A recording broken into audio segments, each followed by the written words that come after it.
do grupo de autoconhecimento, que é aberto ao público, a partir das 16 horas, de 16 às 17h30. Então, todos aqueles que quiserem participar, podem aparecer e adentrar ao momento do curso. Né? Ela é Regininha e comanda esse lado. Então, sinta-se à vontade, Juliana, com você. Eu fiquei reto. Tá ligado? Comando não, senhor. A gente fica só por ali, aprendendo junto com todo mundo. Boa noite. Cá estou eu mais uma vez, né, para mais uma reflexão. A maioria de nós, quando chega aqui na frente, diz assim, acho que era eu a pessoa que mais tinha necessidade de realizar essas leituras. Eu acho que não tem dúvida. Eu passei a vida ouvindo isso e agora eu repito a mesma coisa. E uma das coisas mais interessantes que tem é que eu passei a maior parte da minha vida até o dia de hoje achando que eu era uma ansiosa patológica. Eu digo, Jesus Cristo, e ainda sou desorganizada. Aí sabe aquela pessoa que queria... Mas não, depois descobri que não era não. Eu só estava seguindo um padrão que exigiam de mim. Aí eu ouvi assim, você parece peru, morre de véspera.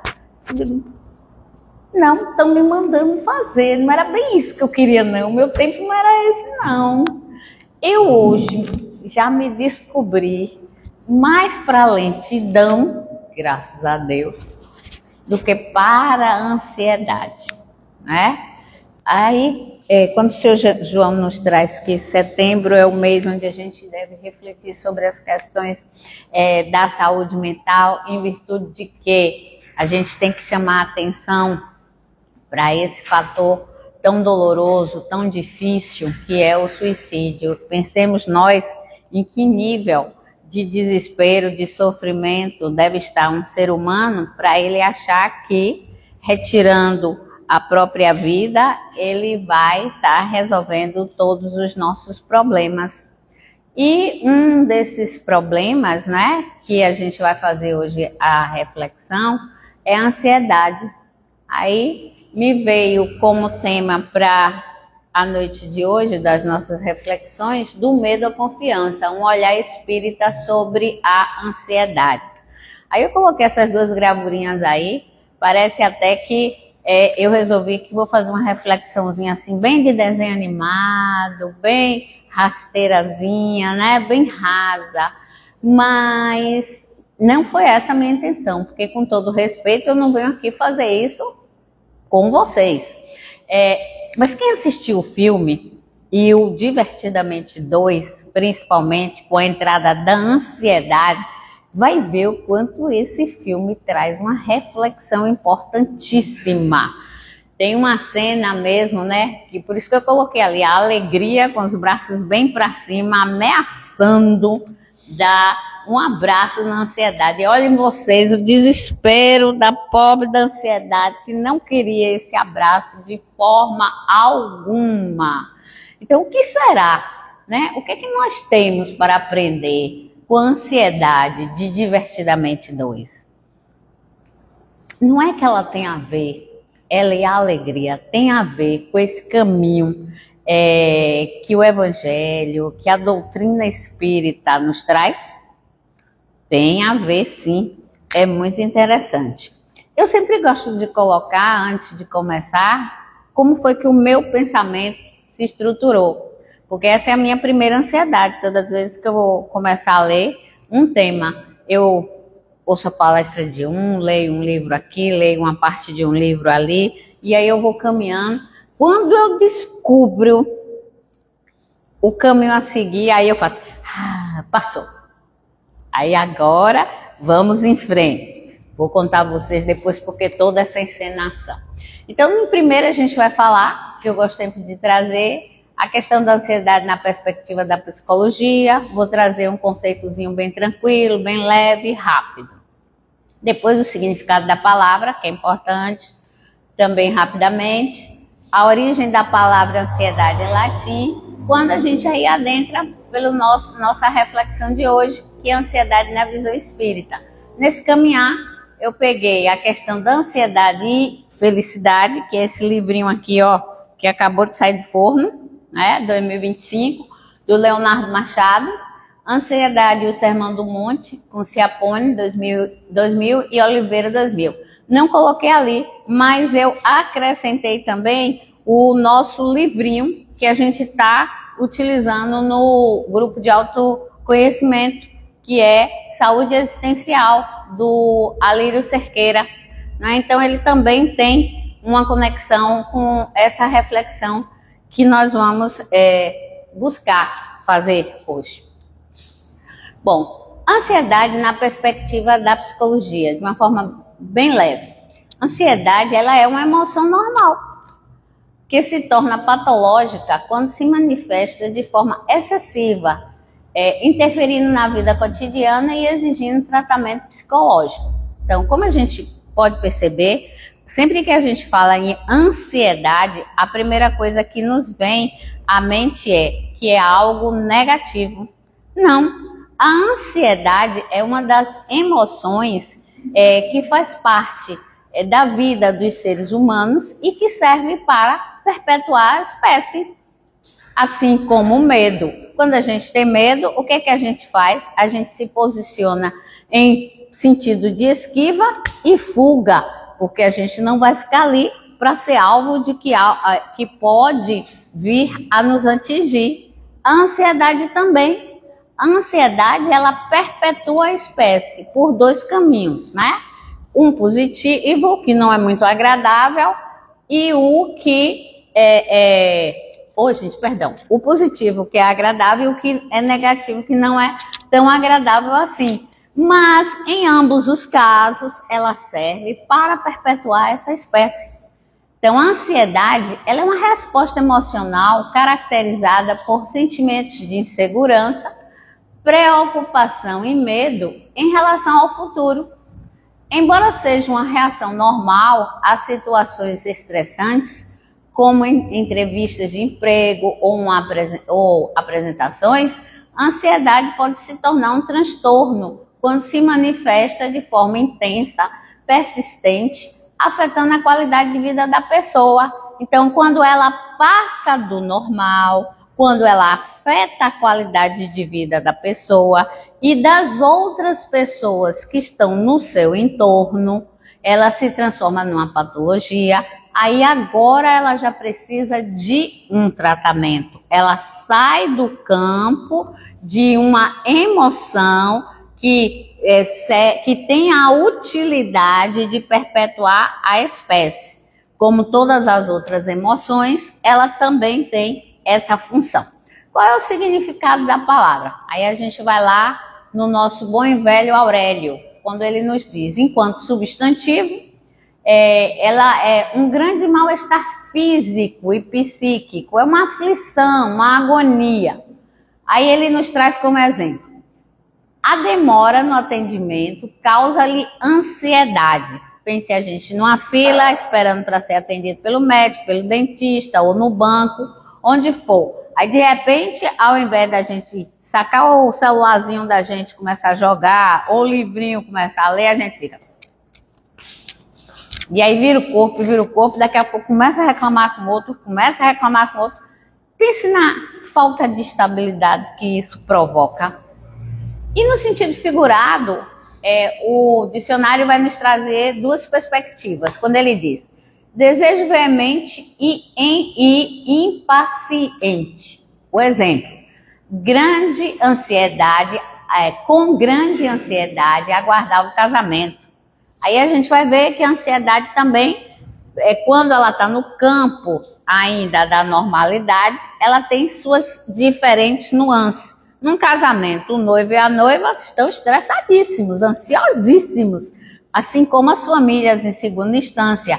Até os convidados estão, mas os convidados já estão só naquela do que roupa vou vestir, que cor vou usar. No segunda perspectiva, a gente tem falta de tranquilidade, receio. Aí ela já começa a passar a se avizinhar do medo. com ansiedade, procurava um lugar para se ocultar. Imagine alguém assustado, alguém com medo, procurando onde se esconder. O que é que vai provocar? Uma ansiedade até encontrar aquele lugar e mesmo encontrando, a ansiedade ela segue. E no sentido da psicopatologia nós temos que é o estado afetivo, penoso, caracterizado pela expectativa de algum perigo, que se revela indeterminado e impreciso, e diante do qual o indivíduo se julga indefeso. Eu falei do medo, não é? Medo é algo real. No exemplo anterior, a pessoa procurava onde se esconder, porque ela tinha um perigo iminente, então ela estava em esquiva, já que naquele momento ela já não podia de imediato fugir. Já o medo que permeia a ansiedade, ele é difuso, ele não é real. Essa questão do indivíduo desejar antecipar o futuro. Se até no tempo verbal a gente tem passado, presente, futuro, na vida há de ser também. Mas nós, seres que temos uma ansiedade normal, se isso se prolonga, a gente vai o quê? Querer que esse futuro venha mais para perto. Será que pode?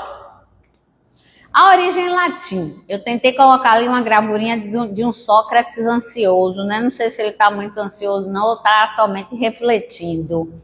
Então, a palavra ansiedade tem origem no latim anxietas, que significa angústia. Este termo ele é derivado da raiz anxious, que se refere a algo perturbado ou a aflição. A etimologia revela que a ansiedade é uma reação natural do ser humano. A situação de estresse e incerteza refletindo a complexidade do estado emocional humano. Veja que, por mais que nós, na contemporaneidade, se queira pegar os bichinhos, os famosos pets, e dizer, como ele está ansioso, como precisamos levá-lo para algum tratamento, essas emoções, algumas emoções, no caso a ansiedade, ela é característica da humanidade, porque o bichinho não vai querer antecipar o futuro, visto que hoje a gente vai lá no veterinário e houve uma opção de gente dizer, parecendo até as mães dos bebês, mas ele faz isso, mas ele faz aquilo, né?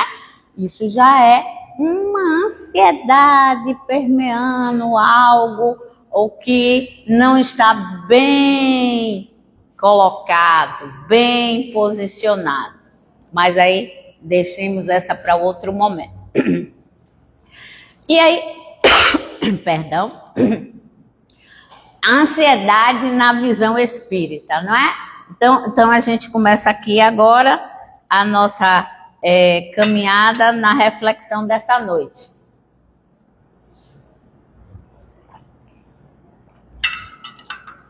A virose ainda não me deixou.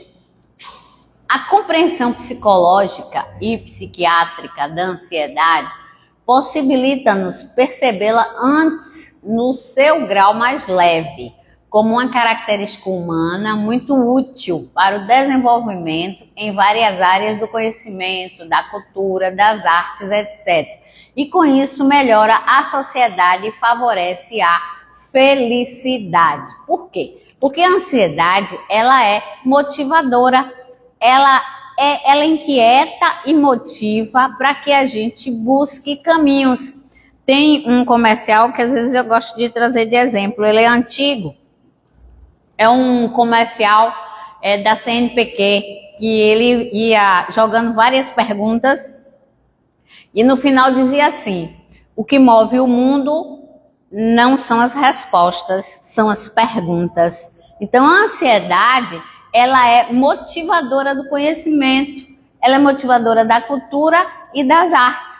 Mas aí eu estou falando da ansiedade que é normal, da emoção que ela faz com que essa espécie se perpetue a partir do conhecimento que ela vai ensejando, da cultura que vai produzindo.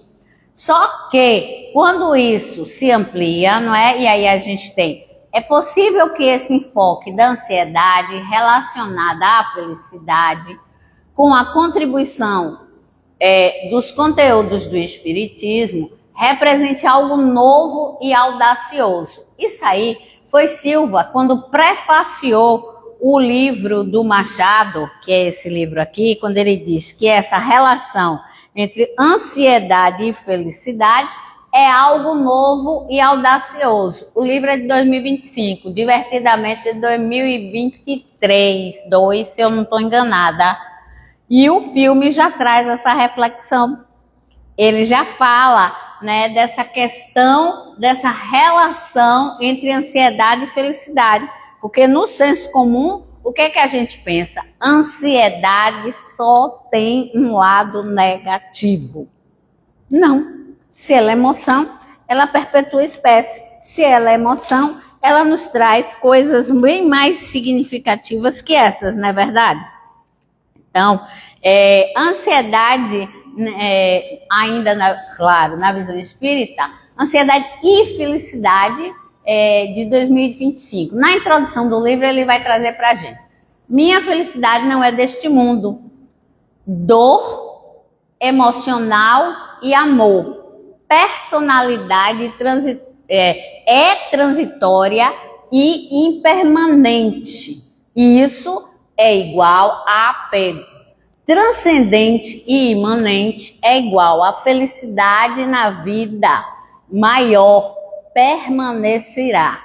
Então, uma das máximas que a gente muito ouve nos ensinamentos de Cristo é: a minha felicidade não é desse mundo. Ou seja, tudo por aqui é transitório. Aí eu vou trazer um pouquinho do que Silvio o Barreto, na sua palestra, falou sobre o sofrimento, né? Quando ele traz que você vai sofrer porque se apega ao que é transitório. E aí na palestra ele diz ao que é impermanente. E o que é impermanente? Tudo que está ligado a este planeta, tudo que está ligado a esse momento da nossa reencarnação, a dor emocional, ao amor, às paixões em geral, ao materialismo. Então, por isso sofremos, por isso nos tornamos ansiosos. E, a partir daí, quando essa ansiedade dá 2 passos adiante, a gente aí já começa a ter que acender a luzinha da necessidade do curar, do tratar, para não chegar a uma patologia mais séria que venha a dar vazão ao Setembro Amarelo. Ao passo que, se a gente percebe que tudo aqui ele é impermanente e a gente pensa que temos que estar apegado a essa vida maior, a que a felicidade verdadeira não é desse mundo, a gente não vai ficar amealhando tesouros na terra, onde a traça come. A gente não vai se preocupar tanto. Adiante eu volto a falar disso, que é alguma coisa assim muito importante e significativa, né? Quando a gente fala desses tesouros na terra. Bom, ansiedade patológica. A ansiedade de cada dia. Eu próprio sou um desses espíritas que precisa de ajuda para lidar com as próprias ansiedades. É uma fala do Leonardo Machado no livro Ansiedade e Felicidade. E aí ele diz: precisamos de um paradigma não materialista para auxiliar na diminuição de nossa ansiedade. E aí ele vai colocar para a gente que esse paradigma é a doutrina espírita e que a rebeldia para que a gente adoeça, para que o ser humano adoeça, é justamente não tomar a sua dose diária dessa medicação, que é a doutrina espírita, que nos ensina a importância do que é permanente e do que não é permanente. Então, o problema é rebeldia em não tomar medicação e não o que a gente possa ter de contraindicação. Aí tem uma frase do movimento espírita que é bem elucidativo disso aí, que é: espírita, estuda e estuda-te. Ou seja, precisamos estudar a doutrina espírita, mas é importantíssimo que eu me conheça, que eu saiba quem sou eu, para saber onde esta emoção, ansiedade está localizada. No momento da sua positividade, ou eu já dei um passo a mais, ou mais que um, em direção ao adoecimento. Então aí eu já puxei aí a sardinha, né, para o grupo de sábado de tarde, né, do autoconhecimento. E o que ele fala, aquela imagem ali eu coloquei na ideia da rebeldia, da gente não querer ouvir o que é óbvio, da gente não querer encarar a verdade e principalmente o mais difícil de todo, o indivíduo humano não deseja saber quem é de verdade. Ansiedade e neurociência é um capítulo que ele coloca também nesse livrinho maravilhoso. Então, a ansiedade traz o futuro para o presente. Não necessariamente um futuro ruim ou perigoso, mas uma realidade que não pode ser vivenciada pelo próprio fato de ainda não existir. Assim, podemos dividir a ansiedade em duas grandes formas: a expectativa ansiosa e a ansiedade apreensiva. Ambas são antecipatórias e assim geram uma sensação de inquietação. Segundo a psiquiatria, e o Leonardo Machado, ele é psiquiatra, ele diz que a ansiedade, a expectativa ansiosa é mais fácil de lidar, porque ela antecipa o futuro, mas ela não é catastrófica. E que a expectativa, a ansiedade apreensiva, ela é catastrófica. Como? Na expectativa ansiosa é assim, é a pessoa que chega para trabalhar e começa: ai meu Deus, tomara que chegue as férias. Ai meu Deus, tomara que chegue as férias. Aí chega as férias. Oba, vive a primeira semana, vive a segunda semana. Chega na terceira semana, ai que tédio. Eu não aguento mais essas férias. Tomara que acabe logo, para eu voltar para o trabalho.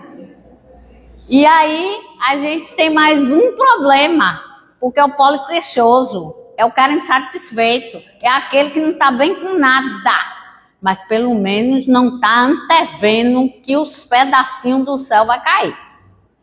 E na ansiedade apreensiva já é diferente, ele antecipa o futuro e faz: oh meu Deus, e se isso acontecer? Ai meu Deus, e vai ser uma catástrofe, e isso vai acontecer, e aquilo vai acontecer, e outra coisa, teve um tsunami lá, e se por acaso as placas tectônicas de novo se movimentarem no fundo do mar e tivermos um outro tsunami? Esse é o catastrófico. Quando eu estava lendo isso aí, eu me lembro de uma colega de trabalho de muito tempo, né? Na expectativa ansiosa, ela dizia assim, quando chegava a quarta unidade, né? Aí o pessoal começava a fazer assim: oba, quarta unidade, já vem as férias, já vem as férias. Aí ela fazia: calma, calma, fiquem calmos. Por quê? A gente trabalha tanto, as férias é tão pequena, que é bom a gente começar a antegozar agora, na quarta unidade. Porque quando chega faz puf, passou. Mas ela, quando chegava, não pedia para acabar as férias, não. Eu digo: então a expectativa dela, a ansiedade, é a expectativa ansiosa, né? Então ela começava já a viver o futuro dela ali, calmamente, tranquilamente, porque para ela, na quarta unidade, ela já estava começando a ficar de férias. Bom, isso aí é uma tentativa da pessoa fazer um diagrama, um gráfico, qualquer coisa. A primeira vez saiu tudo lindo. Fui consertar, deu nisso. Aí eu deixei, né? Eu deixei porque ia me ajudar de alguma forma. Porque até ali onde a gente tem emoções, está lindo, maravilhoso. Aí desce, né? Aí a gente vai ali para um lado onde diz assim, que as emoções, elas têm o seu lado de insatisfação, da questão negativa. Mas, ainda assim, ela vai nos levar à retração, à proteção, à esquiva e fuga. Então, ela tem uma utilidade. Ela tem uma utilidade para perpetuar essa vida. Mas, ainda assim, isso pode trazer problema, porque no final das contas, esse indivíduo vai se sentir culpado por estar se sentindo bem. E esse bem que ele se sente aí é um bem fugaz, rápido. Então ele começa a tentar antecipar de novo e a correr atrás de novo. E aí o que é que acontece com esse lado? É o patológico. E aí a gente vai terminar em outra questão, que é o transtorno obsessivo compulsivo, o TOC. A pessoa que passa o dia tentando resolver todos os problemas, controlar tudo que está acontecendo, e aí ele tem inicialmente aquela sensação de que está legal. Não, mas tem outra coisa, tem outra e tem outra. Viver com uma criatura dessa tira a sanidade mental de qualquer um. No fim do dia, dá de cara com um desse. Cala a boca, eu sei como é. Aí a gente vai para o outro lado, porque dali do segundo retângulo deveria descer para o lado de cá. Olha, deixa quieto. Então aí a gente tem a ansiedade. Vem a questão da satisfação, do prazer, da positividade. E nesse caso ela vai ampliar comportamento. Ou seja, eu aprendi uma coisa aqui, mas eu tenho uma outra parecida aqui, eu já pego o meu aprendizado dessa e levo para uma outra. Eu amplio esse comportamento. Isso é útil, mas aí a gente vai ter motivação, ação, e nós temos uma boa sensação. Nesse caso aí, essa sensação ela é mais duradoura. Por quê? Porque eu ampliei comportamento, eu não tentei ir buscar mais futuro, eu não tentei resolver mais problemas que ainda nem sei se vai acontecer. Eu apenas, no meu entorno, eu busquei um trabalho, uma significação para aquilo. Por exemplo, uma coisa que eu faço no meu cotidiano, a criança no TEA. Aí teve um, coitado, ele chegou, teve 2 dias de suspensão, eu fiquei nervosa com isso, eu disse, mas rapaz, como é que suspenderam o menino? Aí depois eu vim entender qual foi a situação, ele chegou no outro, né? É a forma que ele tinha de reagir. Aí a gente vai, tem um processo, e diz a ele que nós somos seres do discurso, que a gente não precisa, de outra forma, é claro, não precisa reagir com o corpo, que a gente não precisa bater. Tudo bem. Na segunda vez, ele passou pelo mesmo processo. Aí, o que aconteceu? Ele já não bateu. Na terceira, também não. Então, ele está ampliando a resposta. O que ele aprendeu lá, num espaço controlado, ele já está conseguindo levar para um espaço maior que a escola, né? Para a escolinha de futebol também, ele já está conseguindo fazer isso. Porque do tamanho que ele tem, com a pouca idade que ele tem, ele foi dar um carrinho no outro. Na escola de futebol, eu digo, louvado seja Deus que não quebrou a canela do amiguinho, né? Porque olha o tamanho do rapaz, só com 13 anos, né? Então, aí a gente há que se pensar dessa forma. E aí a gente tem o quê? A motivação que eu falei, que é a motivação para o conhecimento, a motivação para a construção da cultura, das artes, de uma forma bem mais significativa. Bom, ansiedade tem a ver com medo, mas não é apenas medo, pois ela é mais complexa. Aciona a emoção medo e a emoção surpresa, a partir da percepção de que o desconhecido é algo fora do controle e ou algo ameaçador. Então, Leonardo Machado, ele vai trazer para a gente o seguinte, que nós temos aí as emoções básicas, né?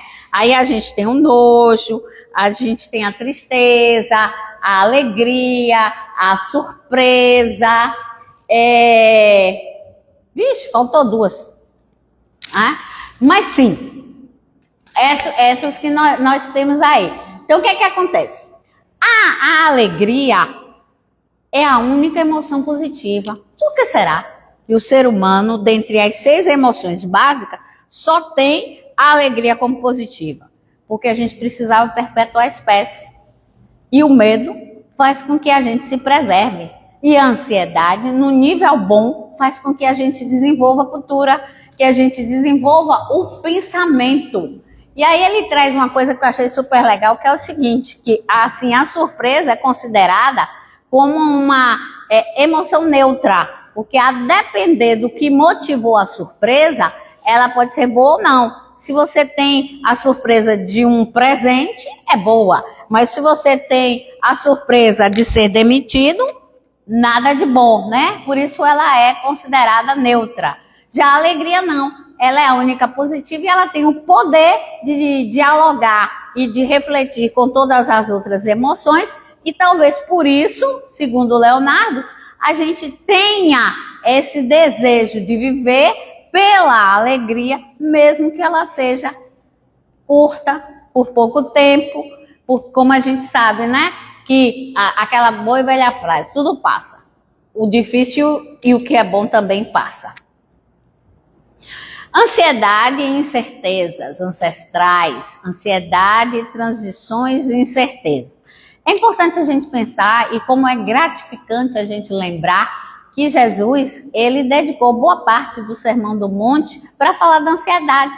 Então a gente vê aí o quê? Que a ansiedade não é desse tempo não. Ela é desde tempos imemoriais.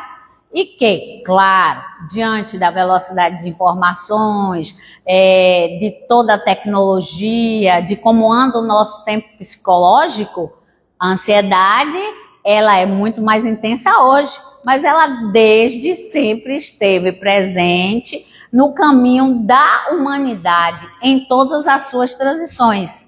E aí Jesus vai colocar que o que é permanente é o que vem de Deus. O que é permanente é o amor de Deus. Então, é dessa forma que a gente tem que pautar as questões que nós vamos pensando a esse respeito, e pensando que todas as emoções elas têm uma função. E a função é justamente de preservar esta espécie, de nos trazer uma vida mais significativa. E aí, quando a gente lembra aí, né, dessa passagem, o que foi, a não ser a ansiedade que fez Judas Iscariote entregar Jesus? Jesus veio ensinar o amor, mas muitos ali queriam que ele pegasse na espada, que ele guerreasse. E um dos que mais queria era Judas. Então, quando ele entrega Jesus, o pensamento dele é que agora a guerra contra os romanos ia, enfim, acontecer. O tiro saiu pela culatra. Não era dessa forma que as coisas deveriam acontecer. Outro gráficozinho, façam de conta que você não está vendo aquela negocinho ali do lado, certo? Uma outra aventura aqui da pessoa, onde ela aprende com minha Iramar. E aí a gente segue pensando que ansiedade patológica, né? O Leonardo disse, ele usa esse termo, eu achei engraçado. Alergia psicológica ao incerto. O ansioso patológico, ele tem um medo tão intenso do futuro, do que é incerto, que chega a ter o aspecto de uma doença real, de uma alergia. Então, o que ele faz? Ele quer aumentar as certezas. Então, ele vai buscar acercar tudo que pode vir a acontecer. E aí, esse é um caminho, como eu falei antes, que tem uma satisfação. Mas essa satisfação, ela é por pouco tempo e que desencadeia o toque. Do outro lado, a gente tem uma intolerância à incerteza. Essa intolerância, ela precisa ser ampliada. Então, nós precisamos ter tolerância com o futuro. Esse é um caminho mais difícil, porém, esse caminho é mais duradouro. É aquele que Leonardo Machado já falou antes, que é a perspectiva da gente aprender que a felicidade não é desse mundo, que eu preciso me apegar às questões permanentes e não ao que é impermanente. Bom, voltando aqui, a perspectiva dos ensinos de Jesus. Não vos preocupeis com o dia de amanhã. Entre os versículos 25 e 24 do capítulo 6 do Evangelho de Mateus, não há apenas a constatação da presença da ansiedade, com uma possível neutralidade jornalística. Achei essa palavra que ele usou interessante. Também não há uma fase pessimista e catastrófica, muito menos uma poética otimista e exagerada. Há uma tranquila constatação realista. A realidade guarda um pouco de pessimismo, mas também um pouco de otimismo. A realidade parece ficar no meio do caminho desses dois polos. Achei essas colocações do Leonardo assim super interessante, porque na atualidade vamos dizer assim, a espécie de trabalho que mais tem ganhado dinheiro hoje é o coach, né? É aquele cara do positivo. Vamos para o positivismo, do otimismo exagerado, exacerbado, o que vai dar na positividade tóxica. E Leonardo, que é um psiquiatra, vai e coloca a gente bem aqui assim, diz assim: a realidade, ela fica entre o otimismo e o pessimismo. Ela tem os dois pezinhos, um em cada um. E hoje, nessa positividade tóxica, nós temos que ser ultra, super, mega, power otimistas. Ai de quem inventar em dizer alguma coisa que fuja desse otimismo exagerado. Tem uns que ainda fazem assim, ó, cancela, cancela, cancela. Eu olho assim e falo assim, vigi, devo estar ficando doida. Parece não é outra coisa, não. Eu digo, Ave Maria, não se pode nem aventar a possibilidade de qualquer coisa. Então, o psiquiatra aí é doido. Né? Porque é ele que está dizendo que a realidade está com um pé no otimismo e outro no pessimismo. Ela fica nesse exato momento aí onde eu tenho que estar aqui, eu tenho que pensar no futuro, mas eu não preciso antecipar ele de uma forma exagerada, mas eu também não preciso antecipar um futuro de luzes e glória para todos. Porque se fosse assim, nós não estaríamos encarnando e reencarnando para aprender, e cada um passando pela sua lição necessária. Eu digo, ainda bem que eu não estou ficando doida. Não, eu estou falando que outro dia na academia eu parei, respirei, estava lá, né, bem murcha, e a galera só na alegria. E eu murcha, aí um faz assim, levanta, anda. Eu disse, não posso, tá difícil. Não tá difícil nada, está desafiador. O que não lhe desafia, e é assim, viu, ó, que fala. O que não lhe desafia não lhe faz crescer. Eu digo, valeu, Jesus Cristo, tem que sofrer o tempo todo, né? E se eu quiser me ligar no que é permanente e não no impermanente, não estou afim de sofrer agora. Nem quer saber a história de vida do outro, rapaz. Eu tenho fibromialgia. Eu não sinto a mesma dor igual ao do outro, não. Então, eu precisava respirar tiraram o direito que esse ser humaninho aqui tinha naquele momento. Tentar sentar, respirar, porque senão depois eu não ia trabalhar, porque minhas pernas, meus braços não iam aguentar. E na idade que eu tô, não dá para mais ficar malhada, não. Agora é só uma questão de qualidade de vida mesmo. Não, para poder sentar, levantar, esse tipo de coisa. Mas tem uma galera lá da minha idade que chega lá e ainda quer virar dançarina do tchan. Tá de moda, tá cara de moda, mas não me lembrei outra coisa agora. Então Jesus, falando sério agora, né? Jesus considerou e cuidou da nossa ansiedade. Ele aí vem e faz aquele texto belíssimo, né? E diz,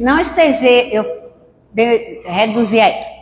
Não estejais ansiosos quando a vida, pelo que haveis de comer, ou pelo que haveis de beber, nem quanto ao vosso corpo, ou pelo que haveis de vestir. Não é a vida mais do que... Olhai os lírios do campo, como cresce, eles não trabalham nem fiam, contudo. Mas buscai primeiro o seu reino, a justiça e todas essas coisas vos serão acrescentadas. Primeira coisa que a gente tem que pensar é o quê?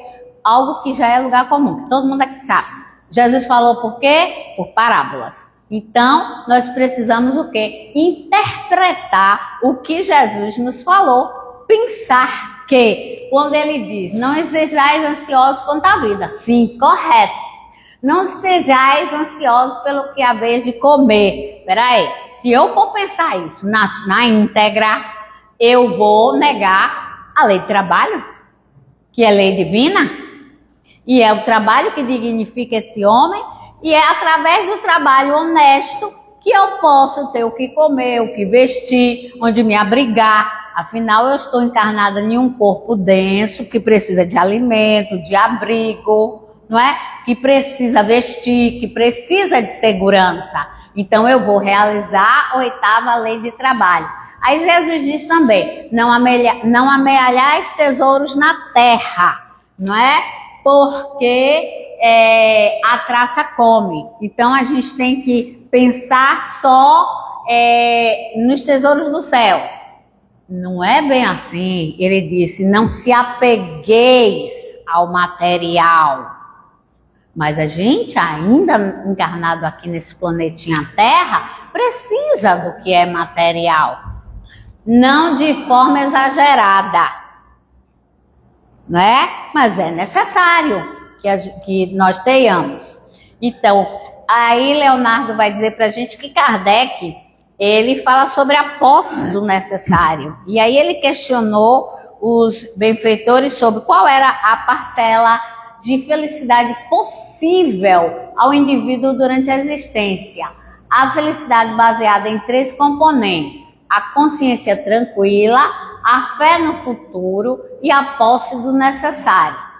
E ele ainda diz assim, vamos dividir os problemas em úteis e não úteis. Aí, para a gente dar uma adiantada, eu vou passar esse e falar os dois juntinhos. Ansiedade e posse. E aí Jesus vai dizer também, não se pode servir a 2 senhores, a Deus e a Mamon. De fato, não precisamos escolher um senhor para servir, mas isso não quer dizer que não possamos dialogar com mais de um senhor. Como recomenda o Evangelho segundo o Espiritismo, nós não devemos ser do mundo, mas devemos estar no mundo. E essa pirâmidezinha aí, eu tirei do livro Saúde Existencial, do Alírio Cerqueira, né? Quando ele vai falar para a gente, ao meu ver, vejam se vocês concordam, essa análise do Alírio, ele vai dar uma resumida nessas 2 questões que nós temos aqui. A posse do ser, a questão da consciência tranquila, a fé no futuro, a posse do necessário e poder dialogar entre o lado material e o lado espiritual. Então, ali ele diz assim, que nós temos um triângulo, cuja base nós temos o ter, o fazer e no ápice o ser. Ele diz que a gente precisa viver a vida com inteireza, o Alírio.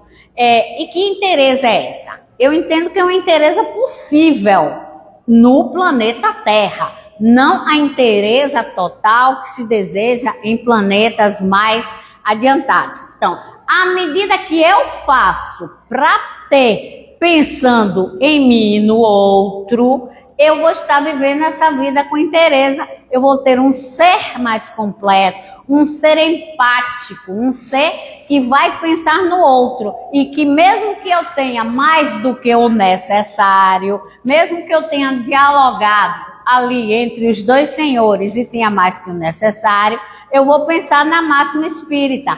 Fora da caridade não há salvação. Então, o meu tempo, o que eu tenho materialmente, é para que eu a mais, é para que eu possa fazer caridade. Agora eu vou voltar e falar da questão da caridade que Silvinho falou outro dia também. A questão da caridade não é eu pegar o que me sobra para dar ao outro.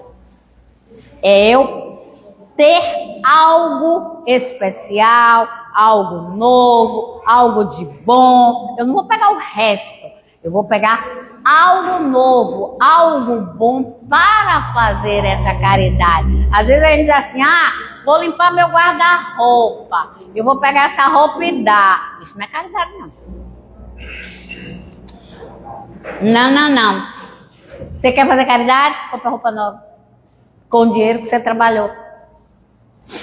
Aí sim.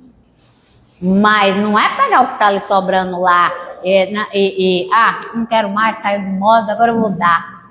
Caridade feia é essa? Não é caridade, nem feia ela é, não é nem caridade feia, quanto mais qualquer outra questão. Então, se eu vou trabalhar e eu realizo o meu trabalho com amor, com dignidade, e eu sinto satisfação nisso, eu vou ter algo que é honesto, algo que é inteiro, e eu vou viver baseado nesse ser inteiro, nesse ser que vai comungar com os ensinamentos de Jesus. Bom, a ansiedade, otimismo, esperança e fé. Há pessoas que têm esperança, mas não têm fé. Isso eu achei interessante. Li adiante para poder perceber que é uma grande verdade. Então, a grande diferença entre a esperança e a fé parece ser a expectativa sobre o futuro. A fé tende a levar em conta um futuro mais ampliado do que a esperança.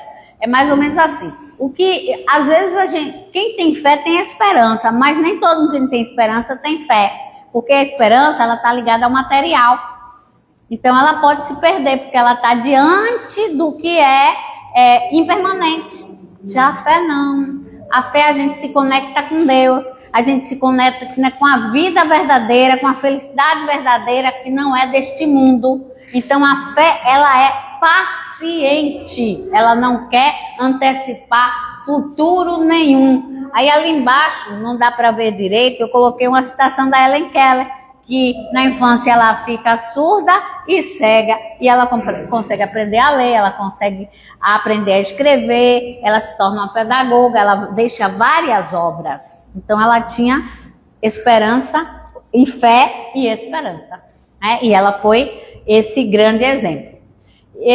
Uma questão também importantíssima quando a gente fala de não antecipar o futuro e que estar ligado a Deus, aos ensinamentos de Jesus, não é só ficar em vida contemplativa, não. A gente precisa ter ação. Então, no entanto, para nós espíritas, semelhante ao pensamento de Tiago, de que a fé sem obras é morta, a fé precisa estar vinculada a uma ação compassiva e ética no mundo externo e de forma inteira. E aí, para a gente falar de caridade, eu trouxe essa imagem aí que para mim é uma das mais lindas que tem, né? Que é o padre Júlio Lancelotti, que ele se dedica ao outro, né? Ele ajuda ao outro, ele socorre aos moradores de rua.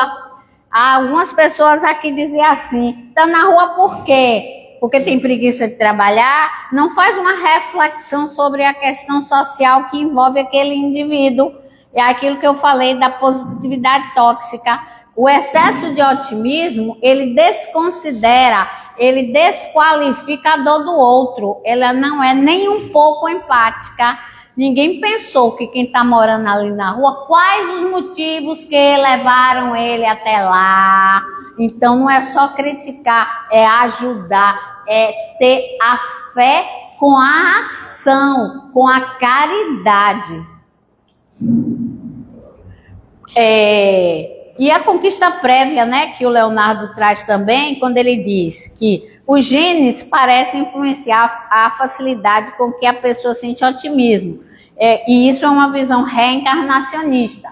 A genética vai facilitar a tradição de uma conquista prévia espiritual, mas apesar de a genética influenciar, é possível aprender a ter otimismo, esperança e fé. Afinal de contas, é para isso que estamos reencarnados, para aprender. Quando o Leonardo vai utilizar essas duas expressões, genética e genes, ele está falando das questões espirituais, das questões que nós vivenciamos em cada encarnação. E aí ele traz essa questão, ele fala genética, que na verdade é o que a gente aprendeu enquanto a gente era Maria, depois Joana, depois Francisca, e assim sucessivamente.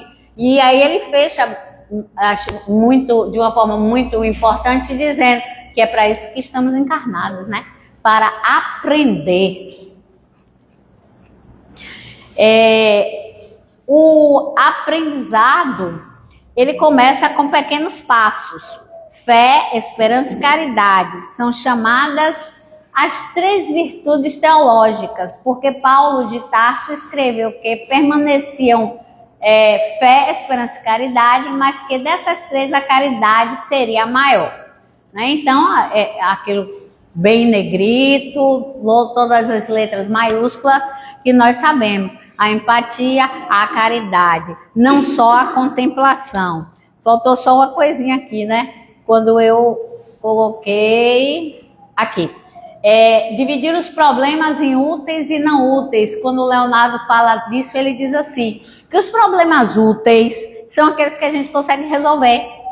E os que não são úteis são aqueles que não estão no nosso campo. Então não adianta eu tentar resolver, antecipar esse futuro, querer trazer para esse ser que ainda é dito humano, como algo que é possível de fazer. Bom, para encerrar, o Leonardo fecha assim: ansiedade, resignação e felicidade. E resiliência. A resiliência quem colocou ali fui eu, viu, gente? Foi um grifo meu. Mas o Leonardo, ele traz mesmo a questão da resignação, que o preconceito tem falado muito mal da resignação, tem dito que só a resiliência é interessante porque a gente vai levar os aprendizados daquela questão para ampliar a resposta. Mas ele traz isso aqui. Eu coloquei ali a resiliência para fazer a relação. A aceitação é uma ferramenta necessária, mas sozinha ela é muito racional.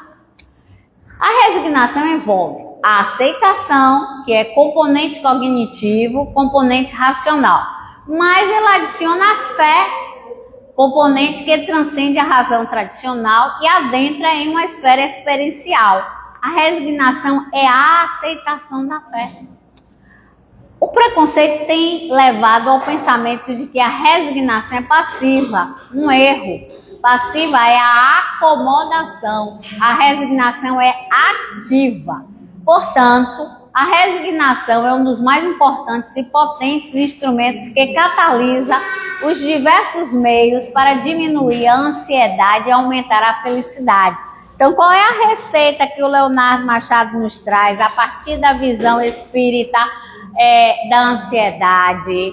A resignação, a paciência, a percepção de que nós devemos não sofrer, porque nós precisamos nos apegar ao que é permanente e não ao que é impermanente, ao que de fato existe, a fé que colocamos em Deus.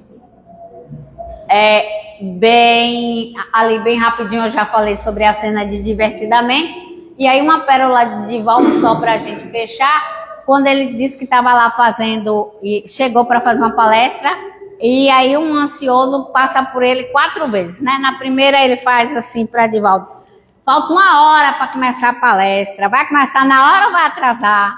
Aí Divaldo diz: ainda falta 1 hora para começar a palestra. Ele aí vai, volta com meia hora, volta com 15 minutos. Quando ele volta com 15 minutos, Divaldo já estava pela tampa, né?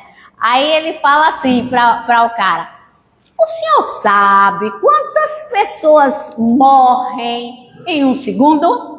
7.500 pessoas morrem em 1 segundo. O senhor multiplique por 60 mil e veja quantas pessoas ainda vão morrer até começar a palestra. Aí disse que o cidadão fez assim: misericórdia, seu Divaldo, que coisa horrível, que coisa negativa. E foi. Aí Divaldo disse para o lado dele, entrou, né? Foi para o momento dele, local onde ele ia falar. E aí quando ele olha para a plateia, tá lá o cidadão na primeira fila, olhando para a cara dele, olhando para o relógio e dizendo que estava atrasando 10 minutos. Divaldo olhou para ele e seguiu. Olhou para ele 3 vezes. Disse que na terceira ele não aguentou mais e parou, se libertou do cara. Falou, passou. Quando terminou, ele veio falar com o Divaldo. Começou atrasada. E o senhor falou mais tempo do que é devido. Aí Divaldo respondeu para ele: não, o senhor está enganado. Uma palestra fica em torno de 60, 70 minutos. Eu falei os 70, então eu não fui adiante de nada. Eu estou dentro do tempo, está tudo controlado. Tá não, começou atrasado. Misericórdia. Aí disse que o homem foi embora. Aí Divaldo fez: esse é um ansioso crônico, não tem mais jeito. Eu digo: tem, o ser humano sempre tem jeito. Agora o jeito é o seguinte: ele precisa querer. Porque se a gente quiser pelo outro, não vai adiantar nada. Que a ABNT não me veja, porque essa referência, né, minha amiga? Tá horrorosa, mas eu usei aqui o livrinho de... Tá toda fora da ordem alfabética.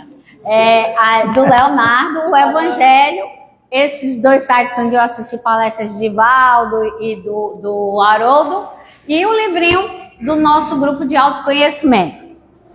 Muito obrigado pela paciência de todos e, mais uma vez, obrigado pela oportunidade.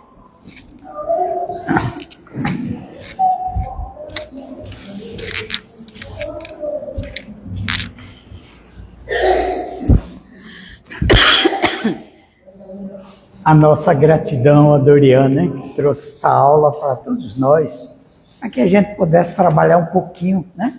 Eu acredito que todos nós temos um pouco de ansiedade. E às vezes nós até crucificamos aqueles que são mais ansiosos que nós, que às vezes está próximo da gente, e martiriza ele, achando que a ansiedade é só coisa ruim, né?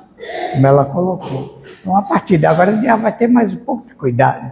Aqueles que são mais ansiosos que nós, vendo que a ansiedade também é benéfica, né? Não pode ser patológica, né? Não deixar chegar a ser patológica. Mas que aproveitamos, ensinando um pouco para aquele que ainda é muito ansioso, ele se acalmar um pouquinho. Se ele não sabe o futuro, que busque aprender, né? A ter a necessidade de aprender um pouquinho. Pode ser ansioso, que é um benefício, mas não com tanta euforia. Né?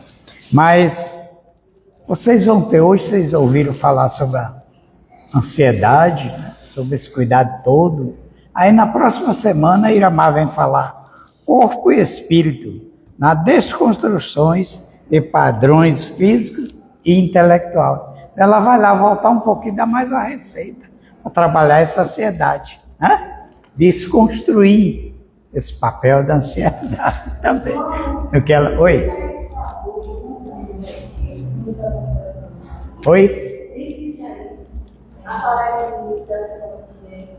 A próxima semana é corpo e espírito, na desconstrução de padrões físicos e intelectuais. Então também vai estar colaborando, né, com o tema de hoje, ajudar um pouquinho nessa desconstrução do ansioso, bom ou ruim. Bom? Então nós vamos passar agora para o segundo período do trabalho da noite, que é o momento do passo. O passo dia de hoje é sempre coletivo, né? Tem o mesmo efeito do passo individual. Para isso nós sempre avisamos as pessoas como diminuir a intensidade da luminosidade, para que nós possamos ficar um pouco mais concentrados e nesse momento também aproveitar e compartilhar este momento com todos aqueles que a gente gostaria que estivesse aqui também, recebendo esse passo, tá bom? Então, nesse momento, convidamos nossos irmãos passistas para que possam